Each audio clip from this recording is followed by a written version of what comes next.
Hey guys, it's Kay from Chaos Anonymous, and I am back today with another episode of r/MaliciousCompliance. Ignore me when I tell you the counterfeit machine is broken. Enjoy $40 in counterfeit bills.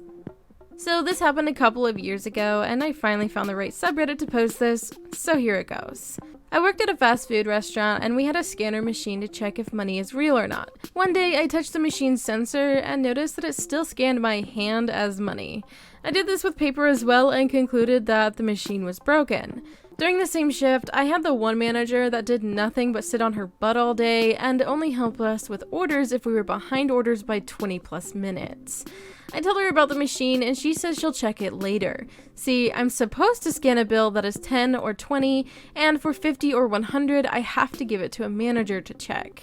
A few hours go by and she still hasn't checked it, and by this point I'm checking every bill that's $10 or $20 by holding it up to a light, which can be seen as rude to a customer. One customer complains to me and calls my manager over. This customer complained how I was discriminating her. I wasn't. And I shouldn't be checking a $10 bill like she's a criminal.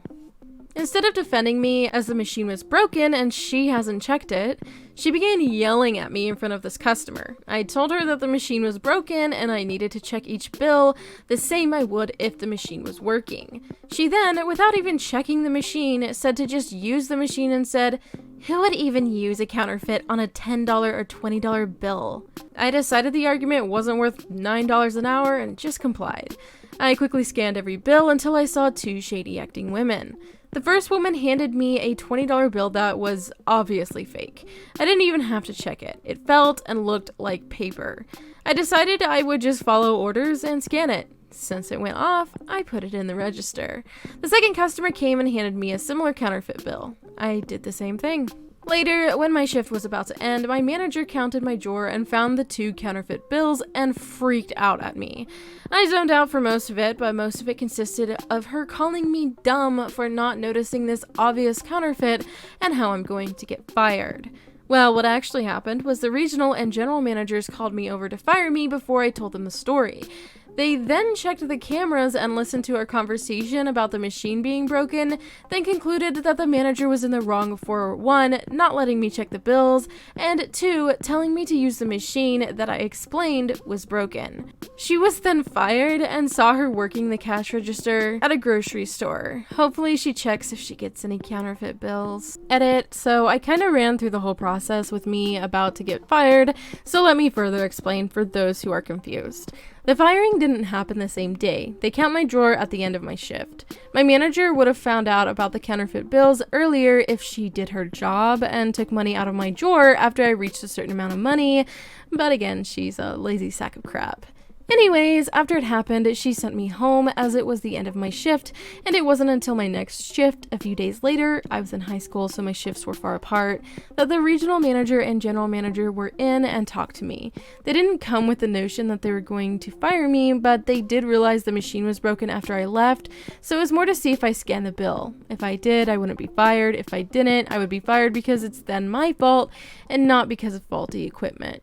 I then told them my story, worked the rest of my shift, and later found out that the manager was fired.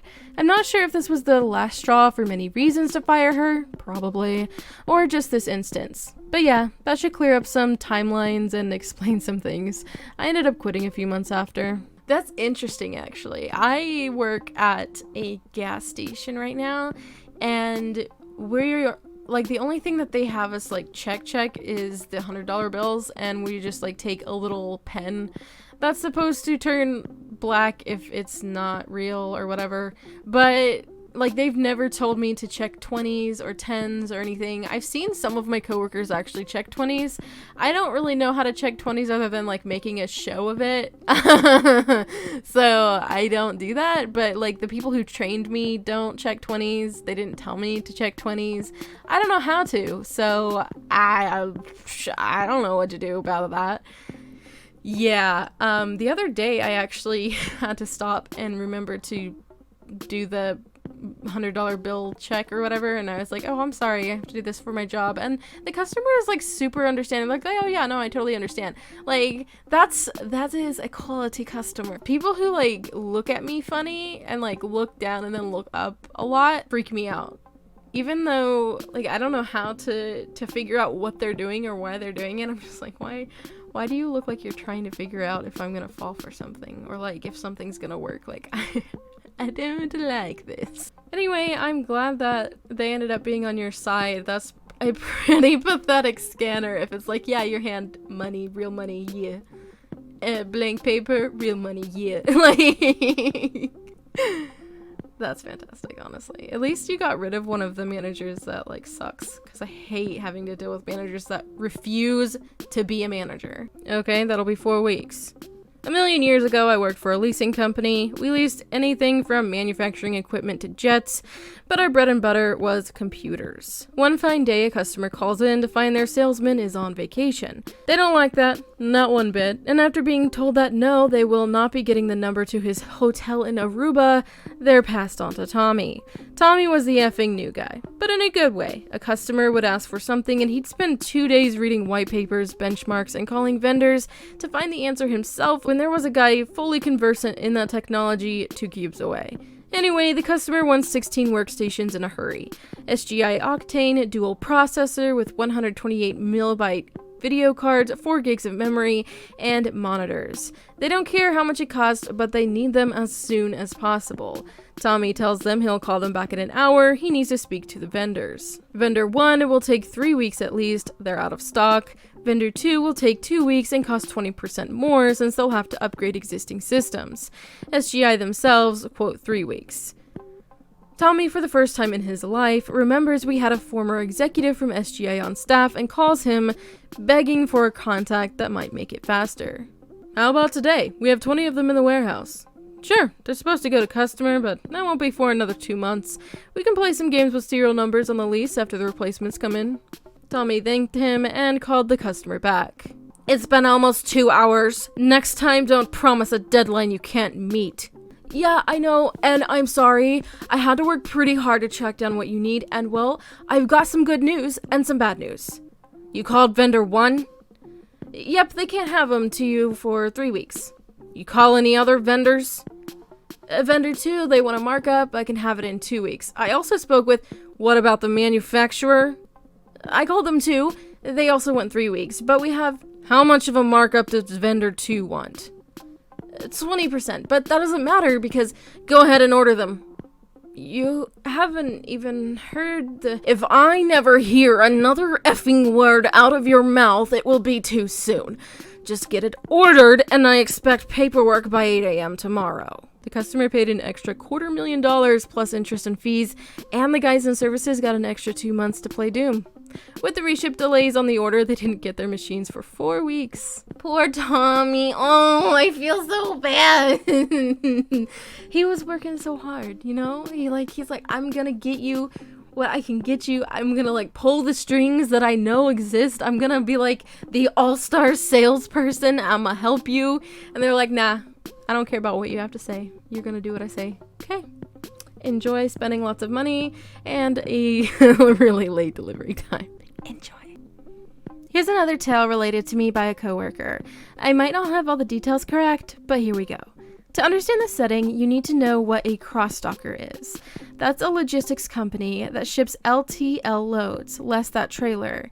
So let's say that you have a customer that has 2 skids for city A, 3 skids for city B, and a skid for city C. You go to the customer, pick up all of his shipments, then put them in with the other orders for their respective cities. The freight moves across the dock into its destination container. With this arrangement, you spend the day running around, picking up orders. Late in the afternoon, the loads start to arrive at the warehouse, and the fun begins. The dock crew worked 4 p.m. to midnight, sometimes later, depending on volume. Let's call my friend Charlie. He was a temp in the dispatch office. When he was hired, it was staffed by an old manager, manager's nephew, and a day dispatcher who set up the pickups. That was the day shift. Charlie was the afternoon shift, along with 2 data entry clerks. So the dock would load a container destined for a particular city. They hand the folder with the waybills for each of the shipments in the container to data entry, who get it into the server and generate a manifest. Most of these containers were intermodal, and they were shipped out by train. You've seen ships with containers piled on them? Same thing, except for domestic shipments, they would use 53-foot containers rather than the 40-foot containers you see on boats. Charlie would take the folder and then verify that everything in the container was headed for the correct city, check for temperature-controlled freight, check for dangerous goods, and make certain the container was placarded correctly. Then he would go online and check the container into the railway system. When Charlie was hired, they were doing about 5 to 10 rail shipments a shift. He was told to copy and paste the information from the railway's webpage into a report, and then send a heads-up email at the conclusion of the shift to each of the partner terminals in the respective destination cities. By the time he'd been there 2.5 years, that volume had increased to about 40 to 50 loads a shift. Day shift might handle 3 or 4, and manager and nephew would use the copy and paste routine, but Charlie didn't have the time to do that. His brother was a bit of a techie, so when Charlie noticed that he could export to Excel a report from the rail yard site, he got his brother to write a script that would harvest the relevant info and generate reports for each of the cities, and would do it in a few seconds. Charlie approached manager and asked for a position with the company, as it would be a raise and he would get health benefits. Manager dragged his feet and finally said no. Charlie thought about it for a bit and then told the manager, "I'm going to be taking 2 weeks off starting Monday. Call the agency and get them to send someone else over." Manager was furious, but he didn't have a leg to stand on. He wasn't Charlie's employer, so he had no authority to deny Charlie the time off. Charlie was in good with the agency, one of their stars. Temp workers aren't the most reliable, so anyone who kept his head down and caused no issues was valued, and the agency backed him up. Charlie had friends on the dock, and they kept him informed. The first problem was that the replacement the agency sent had nothing in the way of experience, and the manager had to train him from the ground up. This resulted in many phone calls throughout the evening to manager, which got him more and more cranky as the days went on. The second was the reports. This company was on the West Coast and was shipping across the country. Each destination location had a huddle scheduled at 7 a.m. in their respective time zones, where they would review the incoming shipments. The dock would shut down sometimes at 1 a.m., and the new temp needed to get the reports out by 3 or 4 a.m., and the copy and paste routine was taking way too long. Which brings us to the third problem: overtime. The temp was running 12 to 14-hour shifts. Manager delegated nephew to work afternoons to help out. That meant manager had to cover nephew's workload as well as his own.